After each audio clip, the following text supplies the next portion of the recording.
የወልቃይትን ጉዳይ ብትወስድ በትግራይ በኩል ያለው ጥያቄ ፌደራል መንግስት ስርዓት ውስጥ በትግራይ ክልል ይተዳደር ነበር። በጦርነቱ ምክንያት ነው ያንን ቦታ ያጣ ነው። አሁን ደግሞ ለአማራ ህዝብ ህልውና እንታገላለን የሚሉ ኃይሎች ሁሉ ውሰዱት፣ አብረናችሁ እንዋጋለን፣ ይገባችኋል እያሉን ነው። እየከለከለን ያለው የፌደራል መንግስት ነው። የፌደራል መንግስት ከዚህ ጉዳይ ራሱን ቢያወጣ እኛ በማንኛውም መንገድ በኃይልም ይሁን በሰላም ቦታችንን እናስመልሳለን።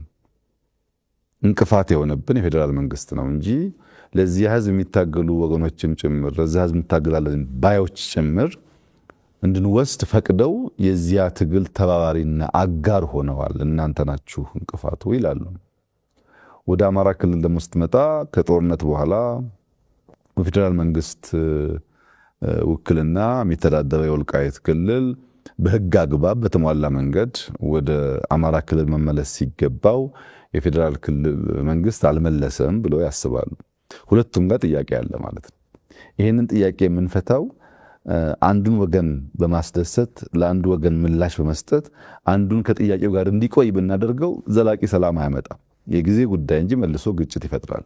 መልሶ ግጭት የሚፈጥርን ነገር ለአጭር ጊዜ እፎይታ፣ ለአጭር ጊዜ ደስታ መመለስ ደግሞ የመደመር መንግስት ፕሪንሲፕል አይደለም። የኛ አንደኛው ፕሪንሲፕል ሚዛናዊነት ነው።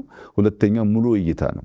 በምንወስናቸው ውሳኔዎች ዘላቂ ሰላም፣ ዘላቂ ልማት፣ ዘላቂ አብሮነትን የማያረጋግጥ የአጭር ጊዜ ድል ከሆነ ታይም ቦምብ ነው።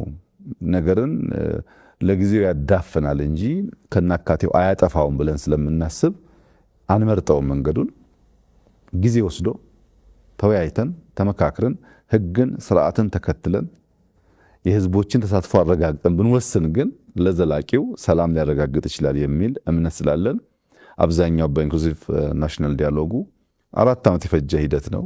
ብዙ ሺህ ሰዎች የሚሳተፉበት ነው። አሁን እኔን ካነጋገርኩ በኋላ ራንደምሊ ሄደህ አንዱን ከሰሜን አንዱን ከምስራቅ አንዱን ከደቡብ ብታነጋግር በዚህ መድረክ መገኘቴ ብቻ ከበቂ በላይ ነው ይሉሃል። በጣም ብዙ ነገሮች ይነሳሉ፣ ብዙ ቅሬታዎች ይነሳሉ። አንዱ የአንደኛውን ጥያቄና በሽታ ያደምጣል። በዚያ መንገድ ነው ኢትዮጵያ የምትሰራው፣ በውይይት በንግግር በትዕግስት ነውና ከአማራ ክልል ጥያቄ አንጻር ከበፊቱ የከፋ ነገር አሁን አለ ብሎ ለመውሰድ ያስቸግራል።